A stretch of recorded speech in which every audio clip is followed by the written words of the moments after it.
Okay, good afternoon, PyCon. I hope you enjoyed your lunch and the poster session there and the jobs fair.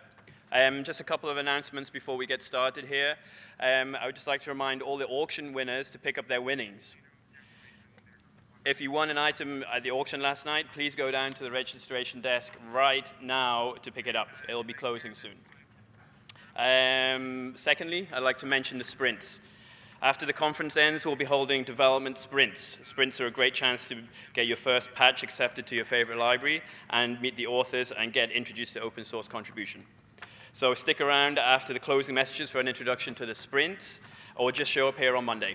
And if you want to lead a sprint, please prepare a 2-minute description to get people excited about sprinting on your project. Oh, okay. Well, it says 2 minutes on here. Okay, it is now 20 seconds. Okay. To get people excited about sprinting on your project. You'll be able to present that after the lightning talks. Okay. So next up we have Craig Kerstiens, and he's going to be telling us about Postgres performance for humans. Take it away, Craig.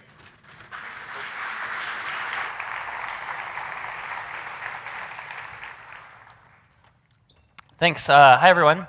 So I'm Craig Kerstiens. I work at Heroku. I run product for a couple of teams, for our data team, which runs Heroku Postgres, and our languages team. I basically have the job of doing whatever the engineers don't want to do, is the way I describe it. So really quickly, to start off, some quick and shameless plugs.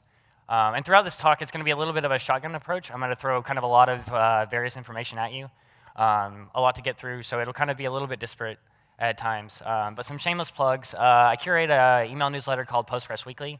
If you're an end user, an app developer, and use Postgres, hopefully it has useful content. I blog a good bit. Postgres Guide is kind of a guide for getting started up to some interesting, cool things in Postgres. If you're on a Mac, use postgres.app. Don't use Mac ports or Homebrew. If you've already got it, great, keep using it. But if you run into problems with it, which you will, give postgres.app a try. And then I work at Heroku. We run a lot of Postgres.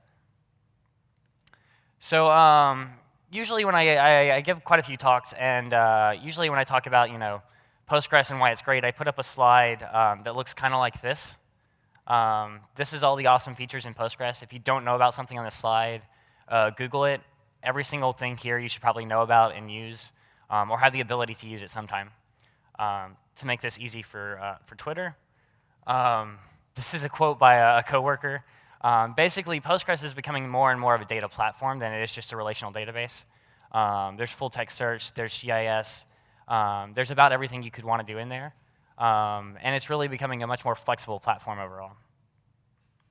So kind of getting into a little bit more of the meat.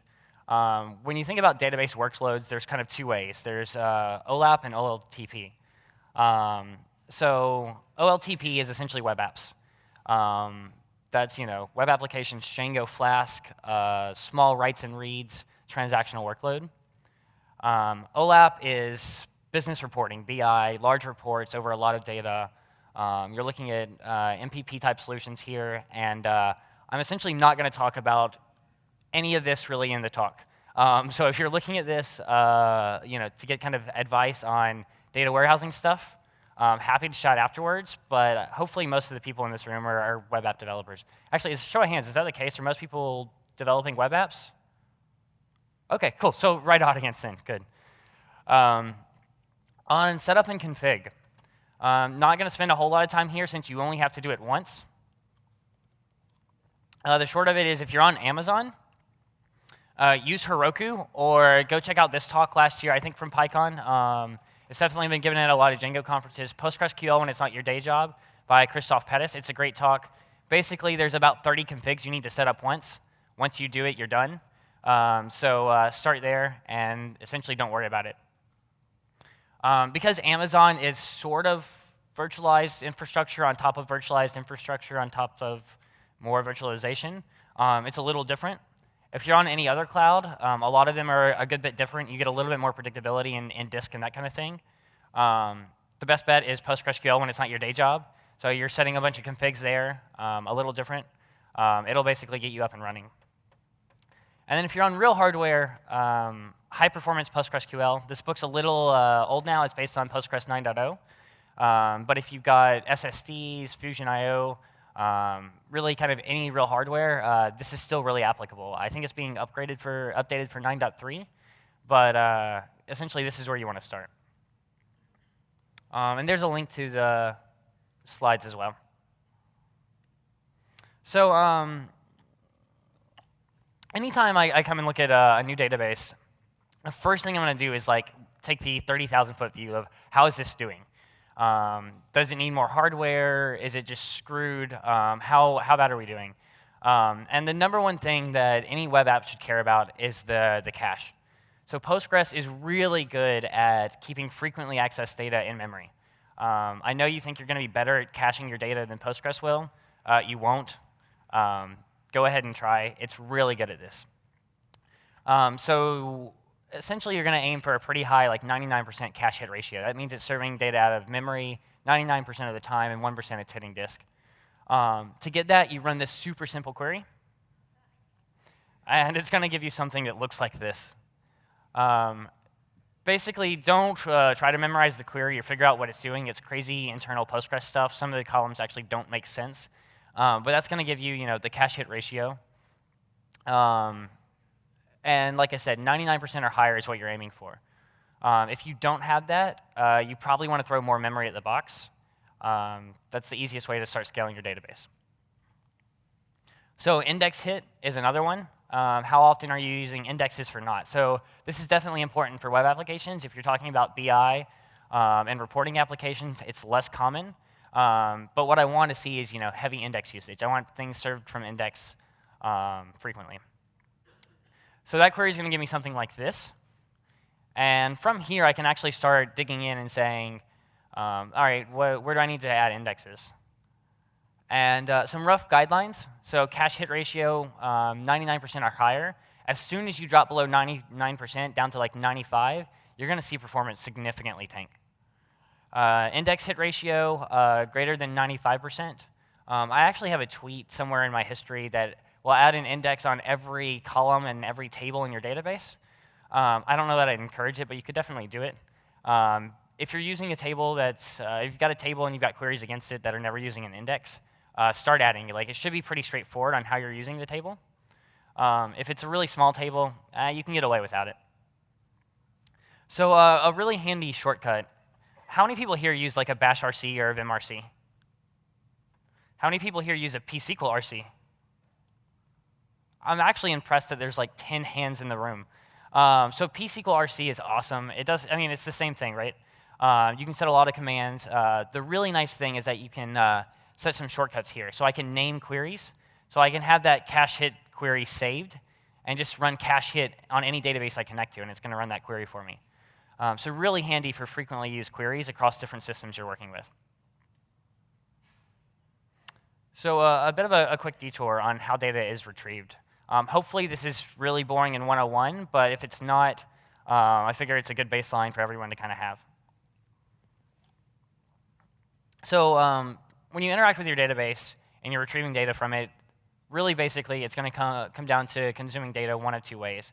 A sequential scan, so all the data is essentially sitting on disk. And if you have a query, select star where this condition is true, it's going to start iterating on disk and looking for data that meets that condition. And the only way it's going to stop scanning that table is when you've got a limit on it. So if you've got a limit of 1, it's going to find the first row until it meets that condition. Reading disk is obviously slow.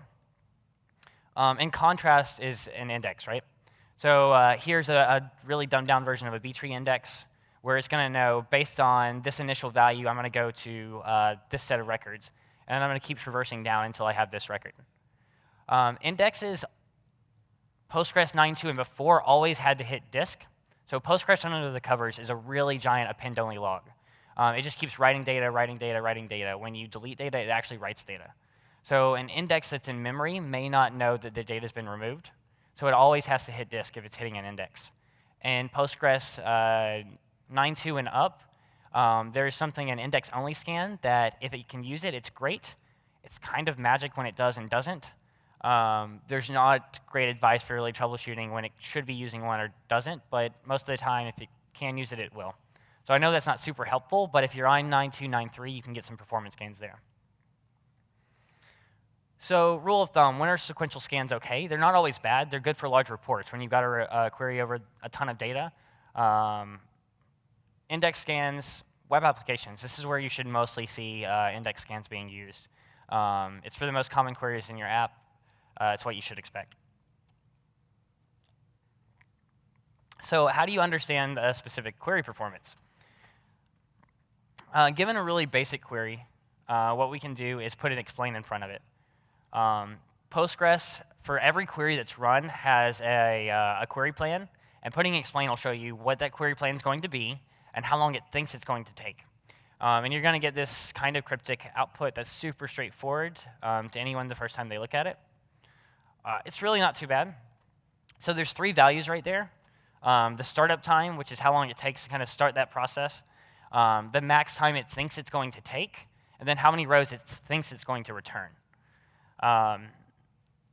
Running explain analyze, you're going to get what it thinks it's going to do, which is grayed out there above, and then the actual time. So the real thing you want to look at there is that max time of each step of where is it taking a ton of time. Jumping ahead kind of for rough guidelines of queries in web applications, aiming for a page response time of less than 100 milliseconds is kind of nice. Common queries should be less than 10 milliseconds. And I really aim for around 1. I can't always get below 1 millisecond, but I can usually get to 1.5, 2 milliseconds pretty consistently on any query I run. And then more rare queries, less than 100 milliseconds. So coming back here, if you've got a page that's slow, you can basically run the explain on it, explain analyze, which actually executes the query as well. See how long it takes and say, okay, this is crap. Let's start to optimize it. So basically, pretty straightforward. I had filter on salary. I'm just going to add an index on salary. I'm going to see that it swapped from using a sequential scan over to an index scan now, and my time's about where I expected. So this is great if I have a page that I want to optimize in some queries. Some people start there, but for a lot of people, it's like, hey, how do I look at my database in an aggregate and say, I want to just start optimizing queries? PG stat statements is probably the least or most underused visibility tool directly in Postgres. So what it does is normalize every single query against your database. So where I've got email equals question right there, it's like I ran that with where email equals Craig at Heroku, and it just swapped out Craig at Heroku for that parameter. And what this is going to do when you turn it on for your database by just running create extension PG stat statement, it's going to record every single query that's run, the average time it takes, and how many times it's run. So I can run something like this now, which will give me the total number of time a query's been run against my system, the average number of time, and the query itself. So from here, I can say, what are the most expensive queries in aggregate on my system, and where can I optimize? So coming back to this, knowing I can get each of these probably down to 1 millisecond, I can say, all right, I can get 2 orders of magnitude back on the second one and give a lot of time back to my system pretty quickly. So indexes, Postgres has quite a few. If you're like me, even when you read the docs, the general reaction is this. The docs don't help a ton. They explain kind of what they are under the covers, but not when you use them. Really dumbed down versions.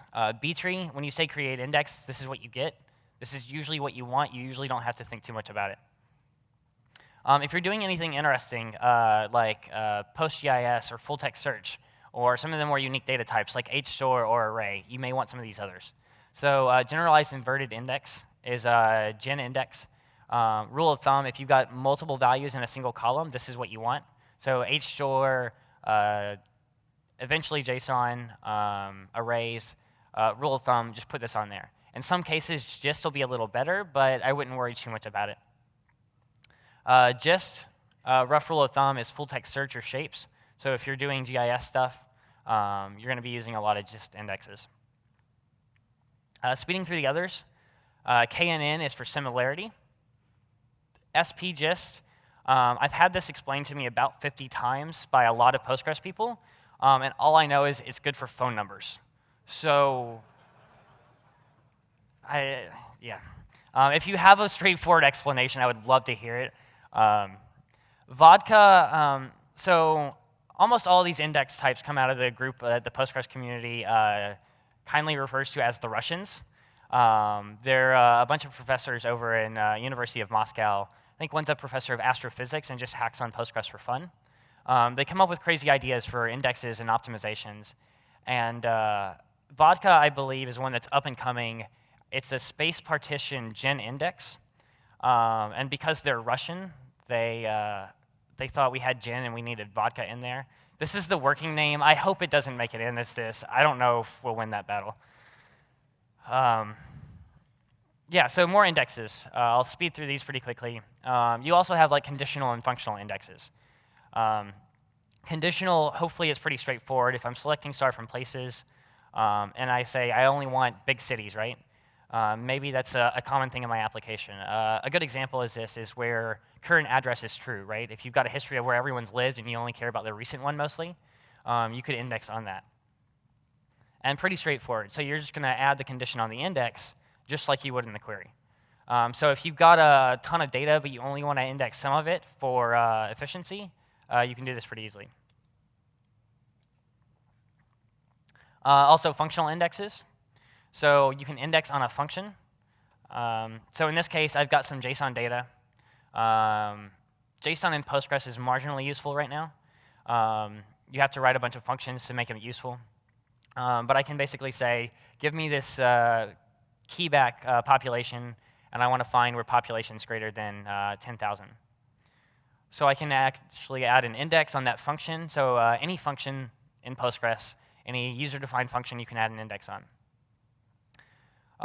One important thing about functional indexes, and hopefully this sounds a little weird and counterintuitive, because it did to me at first, if the same input to the function returns the same output, you want immutable on it. So basically, if you don't have random things happening in the function, you want immutable on it. And Postgres treats this differently. It knows that, hey, it's always going to return the same result given the same input. And it does very, very different things for performance. So conditional and functional, hopefully no surprise here. You can combine these, so you can say, the output of this function is greater than some value. So another thing, create index concurrently. If you're running any production system, this is probably what you want to be using. When you run create index, it's going to hold a lock on the table while it's rewriting that index. In certain other databases, this is the only choice you have. Postgres at least gives you another option where create index concurrently is going to build this index up in the background. When I say it doesn't hold a lock, that's only half true. It holds a lock for a couple of milliseconds. So for a couple of milliseconds, you can't write to your database. But it's pretty trivial. It's going to be slower, but it's just going to work. It's not going to bring down production. Everyone's happier. Is anyone here using Hstore in Postgres? OK, is anyone here using JSON? OK, a few hands. Hstore is awesome. People should use it if you're unfamiliar with it. Here's kind of a quick run through. So Hstore is a key value store inside your database. So it's just another data type. You enable it by running create extension Hstore. And then you have this Hstore data type down here. I usually get some flack for calling this data, but I think it's fair because it's just random data I'm throwing in there as a key value store. But you can do things like this.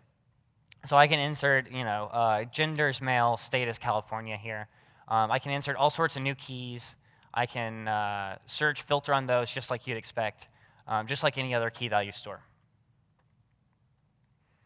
JSON got into Postgres in 9.2, I believe, and 9.3 it became a little more useful. It's still marginally useful. JSON is really just validation on text today. There's no big optimizations around it. It just validates the text as valid JSON. There are some functions for helping with searching on it now that came in 9.3, but overall it's kind of a marginal use. If you're using these, Hstore is kind of the way I would go today. Indexes work with it, so gen and just index, you can just add a gen index, and it's going to index every key and every value inside your database. There was a talk at FOSDEM this year, if you search for performance of Postgres versus MongoDB. It actually holds up and compares pretty well. In some cases it's faster, in some cases it's slower, in some cases it's bigger on disk, In some cases, it's smaller, but it's really comparable overall. It's not a full document store, though, which is what a lot of people want. So JSON, works for that. It is a full JSON document store inside Postgres. But functional indexes are what you have to do to get good performance there, unless you're just shoving in a document and pulling it out. So have fun with that. It's going to be a lot of work getting good performance.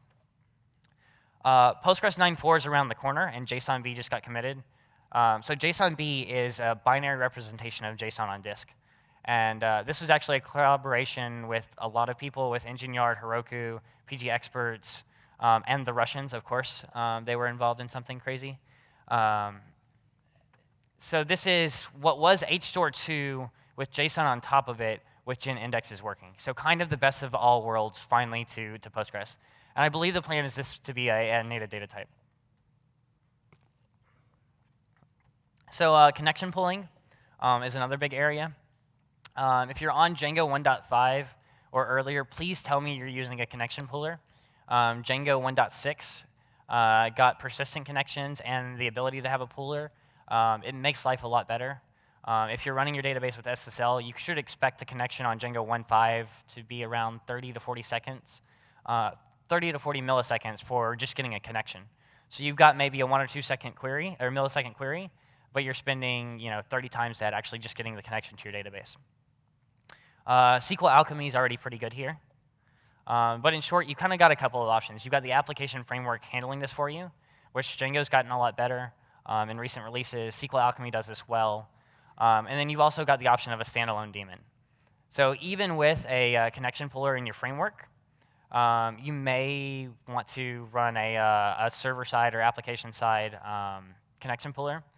Postgres does well up to 100, 200 connections, and then after that, you need to kind of consider another option. On the Postgres options, there's really two, PG Bouncer and PG Pool. I won't go into the details of them. I'd encourage the use of PG Bouncer. I don't know that I'd encourage the use of PG Pool. It takes the strategy of doing a whole lot of things okay, and PG Bouncer does one thing really well, which is connection pulling. So when it comes to scaling, as I mentioned, the easiest way of scaling when you need more memory is scale up. But at a certain point, that's not possible for databases. So you can also scale that out. Postgres, when you have a replica and you start sending queries to it, it's going to keep that cache completely separate. So it's going to have all the same data, but its cache and what's in memory is going to be different. So you can do things like sending read-only queries for a certain model to one database, and it's going to keep all that data in memory. So you can start to scale out pretty easily that way without a heavy sharding architecture. To set that up, you're going to want to have some kind of replication. Heroku, we make it easy with followers. A lot of service providers provide different things there. If you're running it yourself, there's several options. Some of these have been around for a really long time, and then there's some more recent ones. So Postgres got asynchronous replication around, now I forget, it's either 9.0 or 9.1. It's gotten a lot more useful. It's okay to set up on your own without any help, but these two tools down here at the bottom make it a lot easier. So Wally is something we've open sourced. It powers all Heroku databases for our fork and follow stuff. Barman is something out of Second Quadrant. Wally is Python. It's basically just a pretty straightforward Python script that gives you a lot of utilities to make this easier. Backups. So there's two types of backups in Postgres. Most people, when they think about backups, they only think about logical backups. So this is what happens when you run pgdump on your database. This is what most people think of as backups. It's human readable, it's portable, it's what people start with. The other is a physical backup, or also known as a base backup. If you've set up replication, you had to do this at some point. This is kind of what powers that. This is the physical bytes on disk. This is not cross-platform or cross-architecture dependent. It's not promised to be. It maybe is. Some people have said it is. Some have said it isn't. Don't rely on this. It will break at some point. That's pretty much a guarantee. A little bit of comparison between the two. Logical backups are good for moving something from your production environment down locally. If you've got developing on a Mac versus running on Ubuntu. Good for portability. but it has load on the database. When you fire this off, it's going to have load on your database and impact performance. It works early on, but it stops working at a certain point, especially if your database has load. So if you're serving traffic, it'll have an impact there. And it stops working at a certain point. Generally, the community starts to encourage, once you're a big database, you move strictly to physical backups. There's a little more initial setup, but there's limited to no load on the system, and it scales. Essentially, everyone at large scale is using this. So kind of a really quick recap. OLAP is a whole other talk. When you're looking at OLAP applications, disk I/O is really important. So you're looking at SSDs and Fusion I/O and real hardware. The order on disk is helpful and important. PG reorg is a crazy thing out of NTT that reorders bytes on disk while they're sitting there and your database is live in production. It works really well as long as you don't do anything wrong and possibly wipe all your data. Parts of that are being examined for contributed back to Postgres, but it's a ways to go to make that safe. And then there's a lot of MPP solutions on top of Postgres. A lot of data warehousing projects start out on Postgres. So there's Postgres bits hidden in there. I mean, if you look at Redshift, it's even a long ago Postgres. At some point, though, they start to deviate pretty far from that. And then for the bulk of this, OLTP web apps, ensure the bulk of your data is in cache, and that you have a good high cache hit rate. Optimize your overall query load with PG stat statements. Check your indexes, and then when cache sucks, throw more at it. It really is an easy way to solve your database problems. I wouldn't be overly wasteful, but scaling up more memory, it definitely helps if you're low on cache. Thanks, and I'll take a few questions.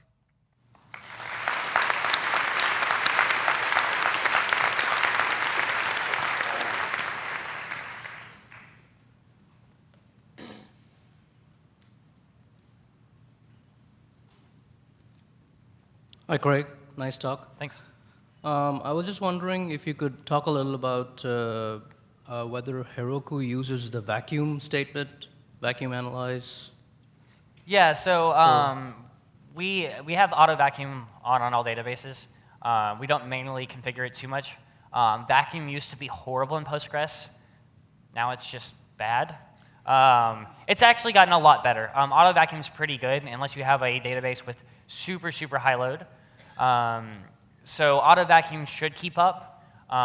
If you look at one of our tools, PG Extras, if you search for that on Heroku, there's a command line plugin that shows you a lot of queries. So there's like cache hit, index hit. There's also one for bloat. And looking at database bloat is kind of the way of do you need to tune auto vacuum or not. So I just go and steal that query, or if you're on Heroku, look at your PG Extras and say, is bloat high? And there's a bloat factor.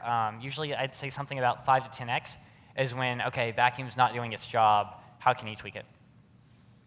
Okay, thank you. Hey, thanks for the talk. You talked a lot about optimizing the database for a heavy read load. Do you have any advice for either what performance metrics to look at or how to optimize the database for heavy write load? Yeah, so heavy write load, I mean, it's rare to see. Heavy write load, you can do a variety of things. It depends on how much you care about your data. You can run Postgres with unlogged tables, which I consider Mongo mode, where basically, yeah, your data is going to write really fast, but it may or may not stay there. Every index you have is going to slow that down. I mean, that's the biggest thing, is overuse of indexes. You can get away a lot of that on a heavy read load just because you don't need high throughput. There's unlogged indexes. There's a variety of Postgres configs. I might look at that talk PostgreSQL when it's not your day job. It gets a little more down into Postgres configs. I don't think there's anything super high, kind of app developer level, other than don't overuse indexes really when it's high write load.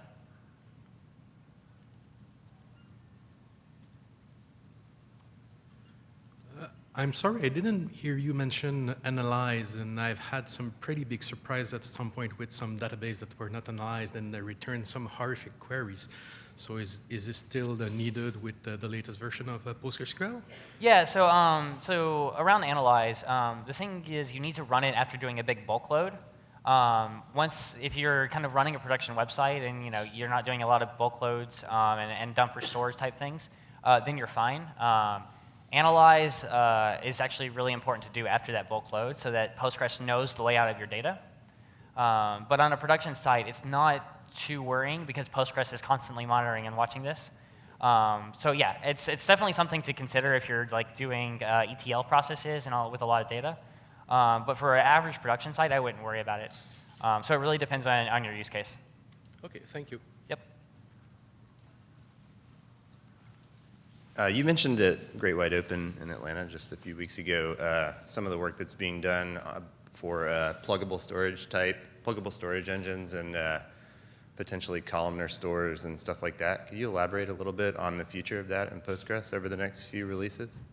So a pluggable storage engine is definitely speculative. There's people who want it. There's people that don't think it can be done in core.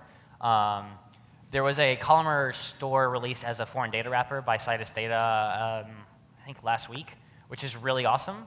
I think we're going to see a lot of FTW support some of this, and in time we'll see more of a pluggable storage engine. I know some companies that I can't talk about that have some interest in it. So there's some potential for it, but I think we're definitely looking at least a year and a half off, probably 2.5 years before we have a completely pluggable storage layer. So I'm really interested in Hstore. So when you say key value store, I often think about Memcache or Redis. But if you have a 99% cache hit rate and your cache is in memory, it seems like this could be a really cool way to not have to spin up like a Memcache or a Redis instance and do everything in Postgres. So is that kind of the goal? Like, how do you see people actually using Hstore? And is this kind of like where that's going, or am I totally off here? I mean, it definitely can. I don't think that's the top primary use case. I think it's more of that schemaless flexibility. So like for us, we use it in one of our huge production systems that runs a check on every database every 30 seconds. And we observe all sorts of things. And every week we want to say, hey, we want to measure something new. And instead of running a migration and adding some columns and maybe throwing that away a month later, we just add it to our Hstore column and start observing that data. And then it's already indexed. We can see if it's useful, and if so, we can refactor it out. But generally, we just leave it there. Just because it works, it's performant. It gives us a lot of that schemaless flexibility. There's a lot of stuff for a user account I may eventually want to track that I can just throw in there. I already know I'm going to need email and password, but I have no idea what else I want to track for a user. You can get some of the functionality out of that you would use a Redis or Memcache, and I might start there. I don't know that I'd go too far with it. Like another good use case is feature flags, right? Do you need to roll out feature flags for every single new feature, or can you just have a bucket of feature flags of what someone's flagged into?